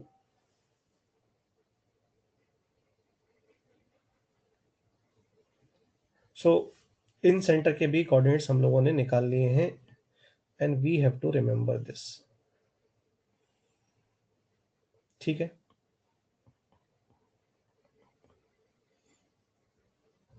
Fine. अगर किसी को लग रहा हो कि sir ये आप कैसे निकाल रहे हो, तो या तो he is not listening properly, otherwise A I upon I D का रेशियो सामने है। We know A coordinate, we know coordinates of D point, section formula, get I. नहीं, प्रूफ तो मैं इसलिए बता रहा हूँ क्योंकि यहाँ पर अपन प्रूफ से ये प्रॉपर्टी सीख रहे हैं रेशियो वाली, इसलिए बता रहा हूँ। जहाँ पे प्रूफ की जरूरत नहीं होगी मैं प्रूफ नहीं बताऊंगा, यहाँ पर इसलिए बताया जा रहा है जो हम लोग इस रेशियो को दिमाग में रखें, क्योंकि ये कभी कभी क्वेश्चन में अपन हो सकता है यूज में ले ले हो। तो वही मैंने कल बोला था कि मैं वहीं पे प्रूफ दूंगा, जहाँ पे प्रूफ से अपने को कुछ सीखने को मिलेगा। अगर प्रूफ से ज़्यादा कुछ है नहीं फायदा तो हम उसको स्किप कर देंगे। ये मैंने कल सारी बातें समझाई थी, अगर तुम लास्ट क्लास में थे तो तुमने सुना होगा। You just need to remember the result, they will not ask you the proof of this और the process of getting the coordinates of incentre और सेंट्रॉइड और सर्कम सेंटर और ऑर्थो सेंटर। ठीक है क्या? फाइन।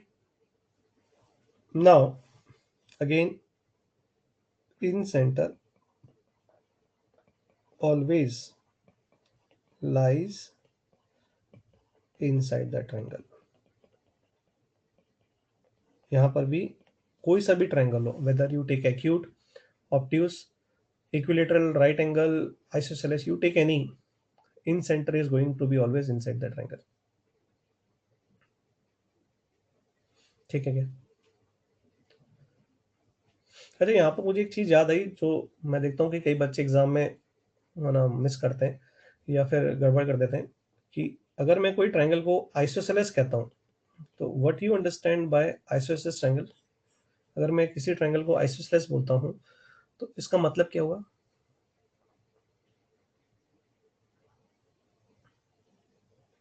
तो यहाँ पर देखो, जनरली बच्चे क्या कहते हैं कि मैं पूछता हूँ जब what is an isosceles triangle, तो वो कहते हैं sir two sides are equal, two angles are equal, है ना, इनको अपन कहते हैं। तो यू से कि आपने जो बोला है ना आप उसको समझो भी सही। आपने जैसे बोला कि टू साइड्स आर इक्वल, तो आपने थर्ड पे कमेंट नहीं किया है, तो तीसरी जो साइड है वो बाकी दो के बराबर हो गई, तो भी अपन उसको आइसोलेस बोलेंगे। इसका मतलब every equilateral triangle is also isosceles triangle, until unless उसने लिख दिया हो कि you have to count only those isosceles triangle which are not equilateral। तो जनरली बच्चे यहाँ पर इस चीज को गलत समझते हैं। वो समझते ये हैं कुछ बच्चे कि दो साइड बराबर हो और तीसरी बराबर ना हो, तो ही हम आइसोसेलेस बोलते हैं, जबकि ये गलत है। अगर एक ट्राइंगल है जिसकी साइड 2 2 और मान लो कि 1 है, तो ये आइसोसेलेस है सही है। अगर मैं बोलूँ एक ट्राइंगल है जिसकी साइड 2 2 एंड 2 है, तो क्या ये आइसोसेलेस है? हाँ, ये आइसोसेलेस है और साथ में इक्विलेटरल भी है। समझ में आया क्या? होता क्या है कि in future sometimes there will be few problems जहां पर आप लोग पीएनसी, परम्यूटेशन एंड कॉम्बिनेशन और प्रोबेबिलिटी के अंदर जब इक्विलेटरल ट्रायंगल्स और आइसोसेलेस ट्रायंगल पे क्वेश्चंस आते हैं and you need to count कि how many isosceles triangles are there, तो जनरली बच्चे वहां पर उन्हीं को काउंट कर रहे होते हैं जहां पे दो साइड बराबर है और तीसरी अनइक्वल है। जबकि वहां पर अगर वो स्पेसिफिकली नहीं लिख के दे रहा है कि आपको वही आइसोसेलेस ट्रायंगल काउंट करने जो कि इक्विलेटरल ना हो, तब तक ये करना गलत हो जाता है। इसलिए मैंने यहाँ पे बताने की एक बार कोशिश की है। बाकी तो जब अपन आगे पढ़ेंगे तो you will understand these things through questions more. But ये अपने को बैक ऑफ द माइंड में पता होना चाहिए कि हम लोग जब आइसोसेलेस कहते हैं तो हम ये कहते हैं कि two sides are equal, two angles are equal. We are not commenting on the third one, it may be equal, it may not be equal. I think ये बात शायद समझ में आ गई होगी मैं क्या कह रहा हूँ।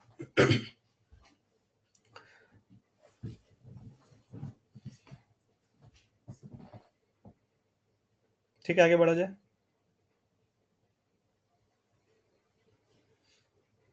ठीक है, आगे बढ़ू। चलो आगे बढ़ते हैं।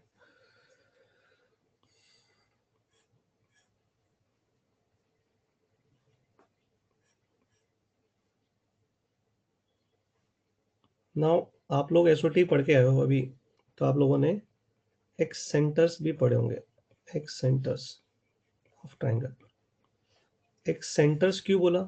क्योंकि हर एक ट्रायंगल के ना 3 एक्सेंटर होते हैं, है ना। आई थिंक ये हमें पता है। तो अगेन मैं थोड़ा सा यहाँ पे आइडिया दे देता हूँ रिजल्ट लिखने से पहले। This is A x1 y1, b x2 y2 and c x3 y3।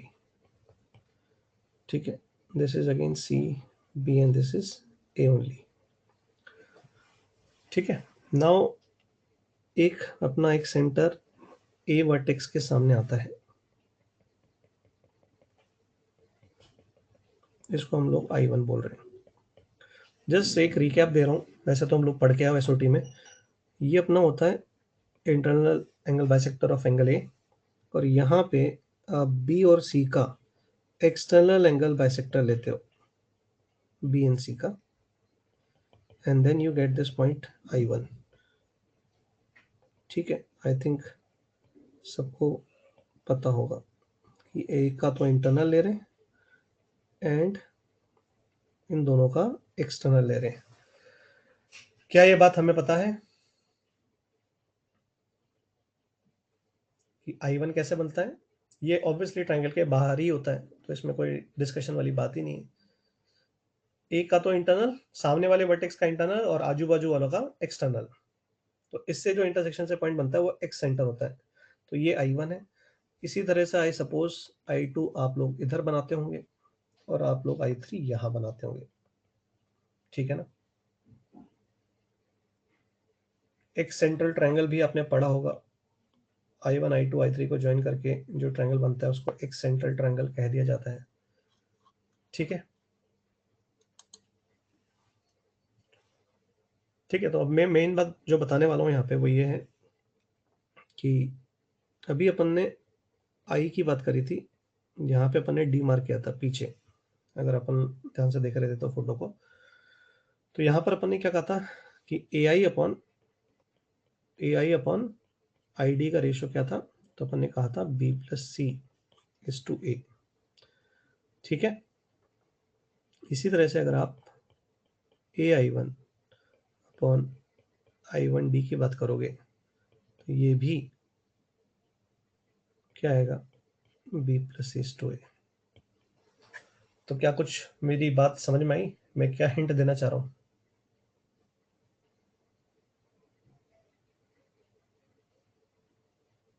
क्या बताना चाह रहा हूँ?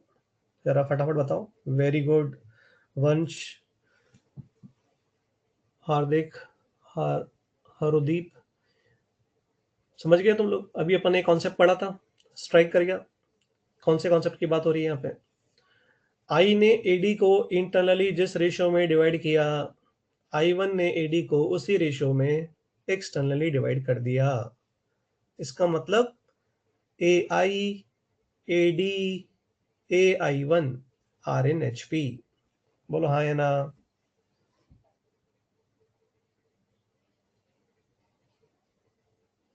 पक्का? सिंपल सी चीज। तो अगर हम लोग एक्सटर्नल डिवीजन का फॉर्मूला लगा दें किस पे? AD पे। अभी थोड़ी देर पहले मैंने बताया था this is C to B, तो मैंने D के कोऑर्डिनेट्स लिखे थे C times x3 B times x2 upon C plus B comma something, ये y कोऑर्डिनेट होगा। ये मैंने बताया था, हाँ या ना? चलो मैं फिर से लिख देता हूँ अलग से। अपन ने कहा था कि BD अपॉन जो DC होता है वो C टू B होता है। तो जो D पॉइंट है उसके कोऑर्डिनेट आपने लिखे थे ये, लिखे थे ना भाई? तो अगर मैं तुमसे बोलूं कि तुम A पता है तुम्हें और D पता है तुम्हें, और तुम्हें सेक्शन फॉर्मूला लगाना है एक्सटर्नल डिवीजन का, तो क्या तुम I1 निकाल सकते हो? तो बिल्कुल निकाल सकते हो, तुम निकाल के देखना अपने आप।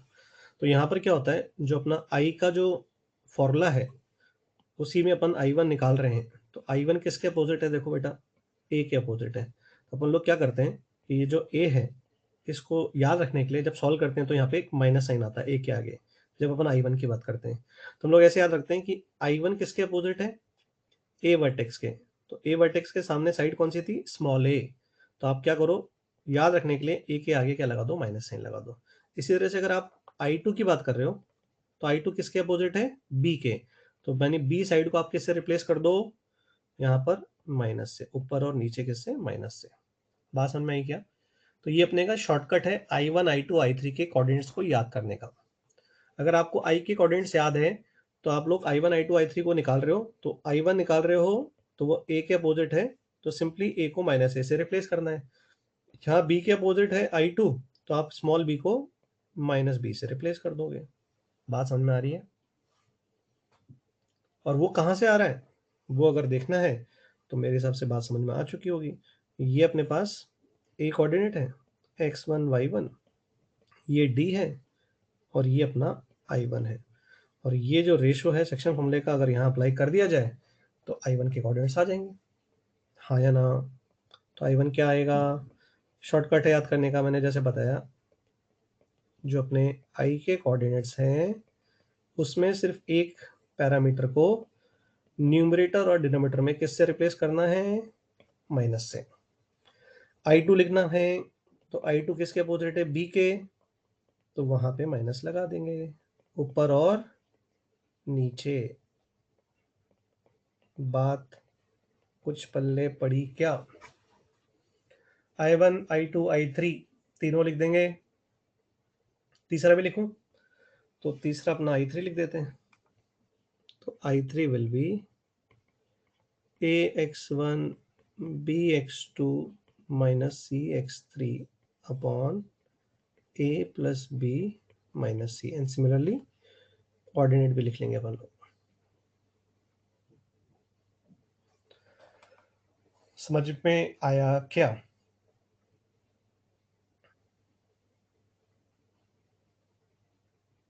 ठीक है। नाउ मूविंग फॉरवर्ड टुवर्ड्स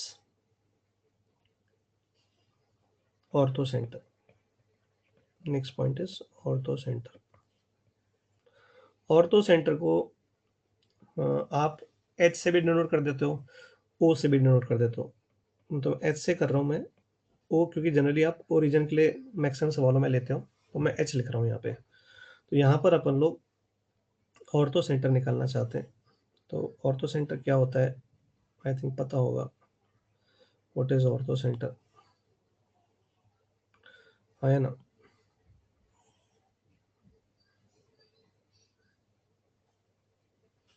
पता है सबको?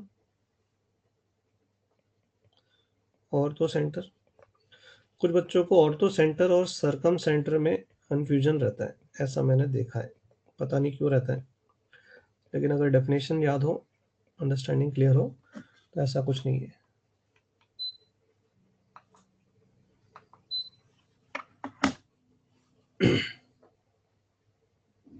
I2 I3 की लोकेशन कहाँ होगी ट्रायंगल पे, बता तो रखिए भाई साहब, सो रहे हो क्या? ये रहा I2 यहाँ पे, और SOT में भी पढ़ा होगा I1 I2 I3, पहली बार थोड़ी पढ़ रहे हो। मतलब ये बीच बीच में कुछ लोग ऐसे मतलब क्वेश्चन पूछते हैं ना, मतलब कि ऐसा लगता है कि पहली बार क्लास अटेंड करने आए।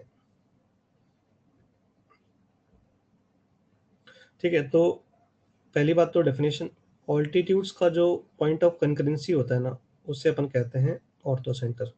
द पॉइंट ऑफ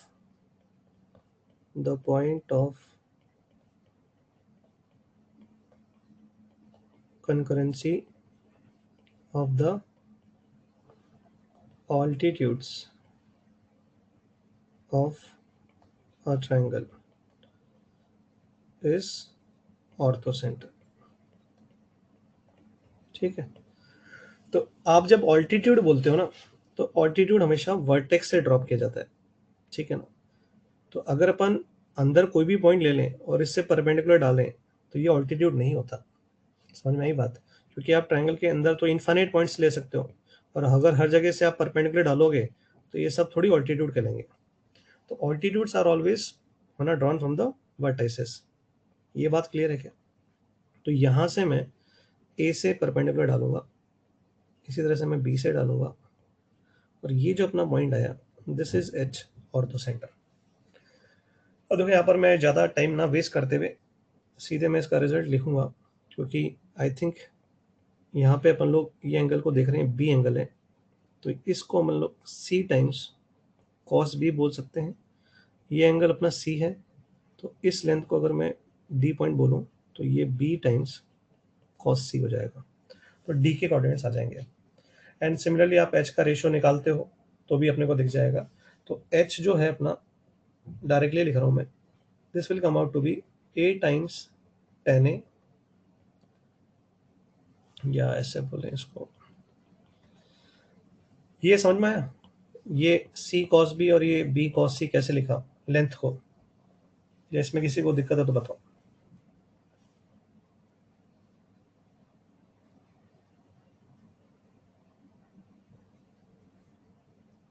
हाँ, मतलब ऑब्वियसली अगर ये एक राइट एंगल ट्रायंगल देखें, तो ये एंगल पता है, ये लेंथ सी है, तो ये लेंथ सी कॉस बी हो गई, और ये बी कॉस सी हो गई। तो सेक्शन फॉर्मूला से ये ratio C cos B is to B cos C हो जाएगा, तो डी के कोऑर्डिनेट्स आ जाएंगे, है ना? है ना, बताया हुआ है, सब बच्चे बोल रहे हैं, तो आई थिंक बोलने की जरूरत नहीं है। बढ़ू मैं आगे? तो यहाँ पर आप अगर ये देखोगे, तो this will come out to be x1 times tan A plus x2 times tan B plus x3 times tan C, और नीचे आ जाएगा sigma tan A. I think एक आइडेंटिटी होती है ट्रायंगल के लिए कि sigma tan A is same as pi tan A, पता होगा। और जैसे मैंने x वाला लिखा है, सेम टू सेम y वाला लिख देंगे। तो ये इसका ऑर्थो सेंटर का कोऑर्डिनेट है। अब पते की बात सुनो, बहुत इंपॉर्टेंट लाइन बोल रहा हूँ, क्योंकि जैसे मैंने कहा ना, यहाँ पर इसी को अपन ए वेक्टर लिख देंगे, बी वेक्टर लिख देंगे, सी वेक्टर लिख देंगे, फिर कॉम्प्लेक्स नंबर में इसको z1, इसको z2, इसको z3 लिख देंगे। वहाँ पर सेम फार्मूला दिखेगा, यहाँ पर z1 आ जाएगा, यहाँ z2 आ जाएगा, यहाँ z3 आ जाएगा।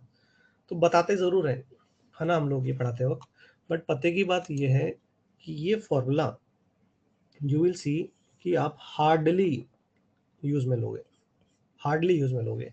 ये सिर्फ देखने के लिए होता है, एक बार नज़र मारने के लिए होता है।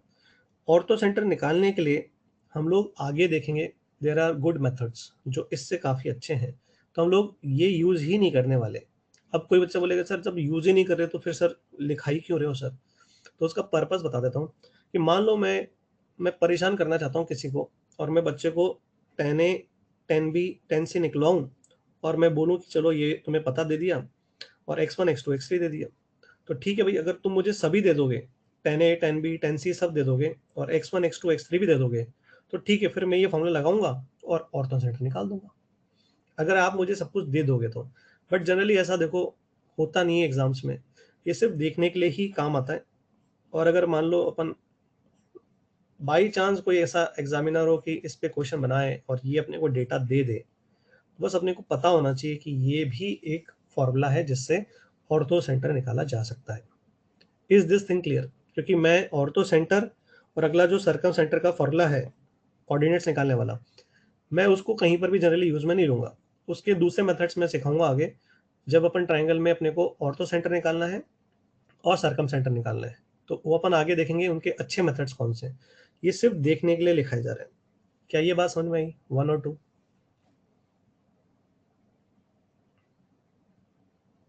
तो ये सिर्फ अपने को भी है ना दिमाग में रखना है, बट ये ना करें कि सर इसको हर जगह अपन इस्तेमाल कर लेंगे, यार नहीं करेंगे। इनफैक्ट तुम देखोगे हार्डली तुम पूरे 2 साल में इसको कभी शायद एक बार इस्तेमाल करो, बट लेकिन पता होना चाहिए। क्योंकि जब कॉम्प्लेक्स नंबर पढ़ते हैं ना, तो फिर यहाँ पर Z1 Z2 Z3 करके लिखाते हैं, तो वहां पर भी ये बोलते हैं कि बेटा अगर तुम्हें Z1 Z2 Z3 10A 10B 10C की वैल्यू कोई दे दे और बोले ऑर्थो सेंटर निकालो, तो फिर लगा देना। अदरवाइज अगर मेहनत करने का ज्यादा हो तो ये यूज ही नहीं करेंगे। आगे बात समझ में, आगे बढ़ रहा हूं मैं इस पे बगैर कुछ आगे डिस्कस करें। तो अगर ऑर्थो सेंटर की हम बात करें तो H lies inside acute angle triangle, acute angle triangle. H lies outside obtuse angle triangle, obtuse angle triangle, and H is the meeting point,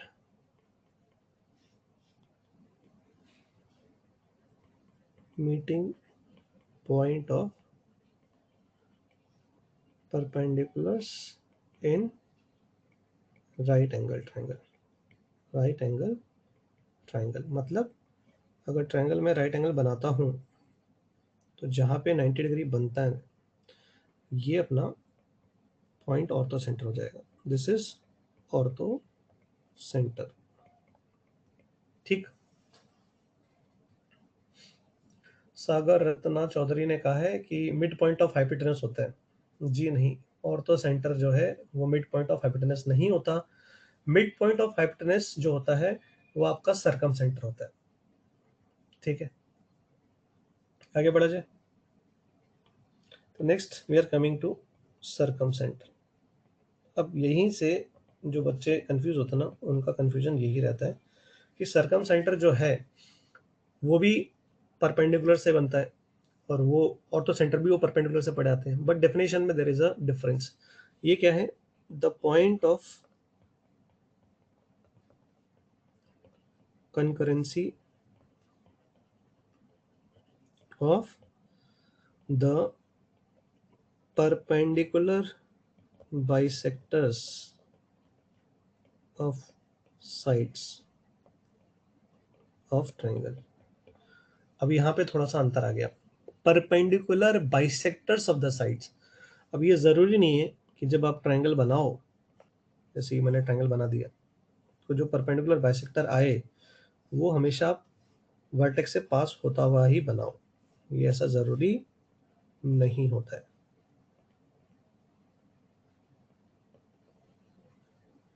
ठीक है, तो what I am trying to say is कि अगर ये triangle आपका ABC है, फिर से ये x1 है, ये y1 है, ये x2 है, ये y2 है, ये x3 है, ये y3 है। तो अगर आप परपेंडिकुलर बाइसेक्टर की बात कर रहे हो तो यानी कि मिड पॉइंट है और इससे परपेंडिकुलर आप एक लाइन ड्रॉ कर रहे हो, ये अपना पॉइंट हो गया, जैसे D हो गया, ये हुआ परपेंडिकुलर बाइसेक्टर। तो ये जरूरी नहीं है कि ये आपका A से पास करे। बात कुछ पल्ले पड़ी क्या? इसी तरह से यहाँ पे आपने मिड पॉइंट लिया और ये आपने ई लिया मिड पॉइंट, और यहाँ से आपने एक परपेंडिकुलर बना दिया ऐसे, दिस इज परपेंडिकुलर बाइसेक्टर। तो ये जो पॉइंट आया ना आपका, this is your circum centre. यहाँ पे अगर ओरिजिन यूज में नहीं आ रहा है तो मैं ओ से सर्कम सेंटर को डिनोट कर रहा हूँ, है ना, ओ से मैं डिनोट करूंगा अगर ओ ओरिजिन के लिए यूज नहीं हुआ है तो। ठीक है क्या? तो O is your circumcentre. Fine. ठीक है, तो यहाँ पर भी आप इसके जो कोऑर्डिनेट्स है ना वो सिर्फ देखने के लिए ही पढ़ते हो, मैं फिर बोलूँगा उसको एग्जाम में यूज लेने की जरूरत नहीं पड़ेगी। तो यहाँ पर हम लोग क्या कह रहे हैं कि इसके कोऑर्डिनेट आते हैं आपके x1 ओ के बोल रहा हूँ मैं, यानी कि सर्कम सेंटर के sine two A, x2 sine two B and x3 sine two C and divided by sigma sine two A. Again using identity हमें पता होगा sine two A plus sine two B plus sine two C किसी भी triangle में कितना होता है, तो क्या होता है anybody? Sine two A plus sine two B plus sine two C in any triangle ABC is equal to, it is 4 times sine A into sine B into sine C. Hopefully पता होगा। इसी तरह से यहाँ पे y वाला लिख देंगे, x1 x2 x3 को y1 y2 y3 से रिप्लेस करके। Conditional identity sine two A sine two B sine two C का sum sigma, it is 4 sine A sine B sine C. I hope compound angle में पढ़ा होगा, याद होगा। कुछ लोग गलत लिख रहे हैं तो उनको शायद याद नहीं है।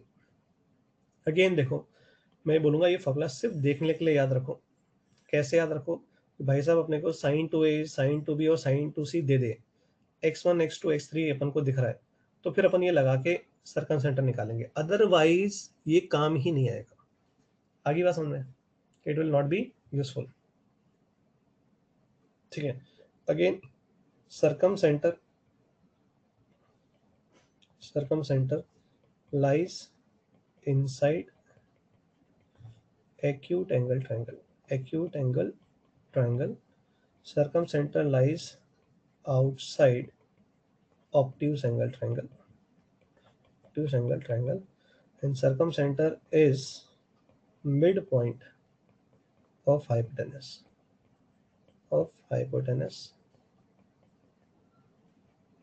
in right angle triangle। Meaning क्या है? ये अगर एक राइट एंगल ट्रायंगल अपने पास है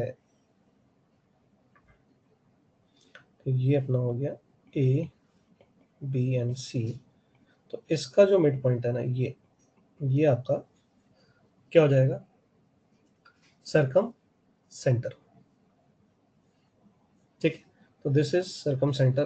तो ये मिड पॉइंट है तो ये बराबर हो गया। सर्कम सेंटर का मतलब क्या है कि एक जो सर्कल है वो इन तीनों वर्टेक्स से पास होते हुए निकलेगा जो इसको सर्कमस्क्राइब करेगा। तो आई थिंक ये सबको समझ में आना चाहिए कि ये डिस्टेंस सब बराबर हो गया आर के।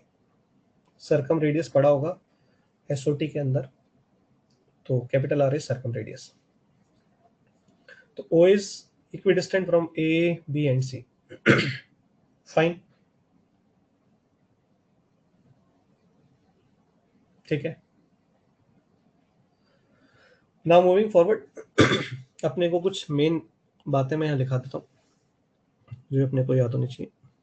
इन case of equilateral triangle, centroid incentre, orthocentre and circumcentre are concurrent. इसका मतलब है दे कोइंसाइड, मतलब वो सेम पॉइंट होता है। ठीक है क्या? इसी तरह से अगर आइसोसेलेस ट्रायंगल है तो वो कोलिनियर हो जाएंगे, यानी they will be in line. इन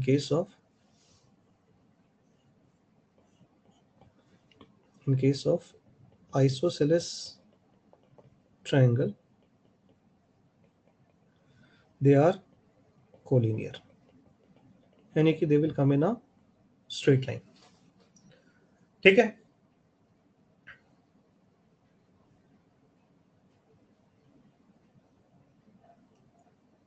ठीक है, तो आज का आपका होमवर्क रहेगा, homework of today's class is page 37। ये आज का होमवर्क है, और इसका जो सॉल्यूशन है ये भी आपको मैं ग्रुप में शेयर कर दूंगा कल मॉर्निंग में। ठीक है, और कल आपको सॉल्यूशन मिलेंगे, तो we will discuss this in Friday's class. आज वेनेसडे है, आज आप इसको अटेम्प्ट करो, फ्राइडे को अपन इसको डिस्कस करेंगे, कल मैं इसका सॉल्यूशन भी शेयर कर दूंगा। ठीक है, and then we will discuss this in the class. और अगर क्लास में अपने को लगेगा कि बहुत ज़्यादा टाइम लग रहा है तो अपन डिस्कशन फिर अलग करा करेंगे, लगेगा ऐसा। अदरवाइज सेम टू सेम अपन जो लाइव क्लास है इसी में डिस्कशन करते हुए चलेंगे। ठीक है ना, तो this is the end of today's class. मैं यहाँ पे हैंड आउट दे देता हूँ आपको, तो 1 मिनट वेट करो।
I think handout is now available for download. Today, total 10 pages should be there. कल इसके आगे बात करेंगे, है ना, जो इसके अंदर आगे और पढ़ना है। अभी टाइम हो गया है, इसलिए अपन अभी क्लास को बंद कर रहे हैं, टाइम इज अप। ठीक है, आई थिंक होमवर्क के लिए बता दिया। रेस 37 है, रेस सबके पास अवेलेबल है ना, सी साइड से और एल प्लस से मिल जाएगी। कल मैं इसका सॉल्यूशन शेयर करूंगा रेस का, इन परसों अपन डिस्कस करेंगे। तो अपन ऐसे ही रखेंगे कि होमवर्क देंगे, उसका एक दिन बाद सॉल्यूशन देंगे, ताकि आप लोग मैक्सिमम डाउट को क्लियर कर लो, एंड देन आफ्टर दैट, है ना, you can ask your doubts on the rest also, है ना। और जनरली इसमें टाइम कम लगेगा, आई एम होपिंग, ताकि अपने को फोकट में एक्स्ट्रा क्लासेस ना लेना पड़े। ठीक है,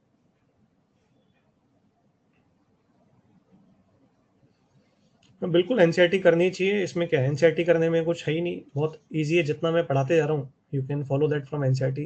कुछ भी नहीं है एनसीईआरटी के अंदर, बहुत ही बेसिक एलिमेंट्री किताब है ना। करने में हार्डली, अगर जितना मैं पढ़ाते जाऊँगा साथ के साथ करोगे, शायद आधे घंटे में पूरा का पूरा एनसीईआरटी का पोर्शन जो जो मैं पढ़ाता जाऊँगा उससे फटाफट हो जाएगा।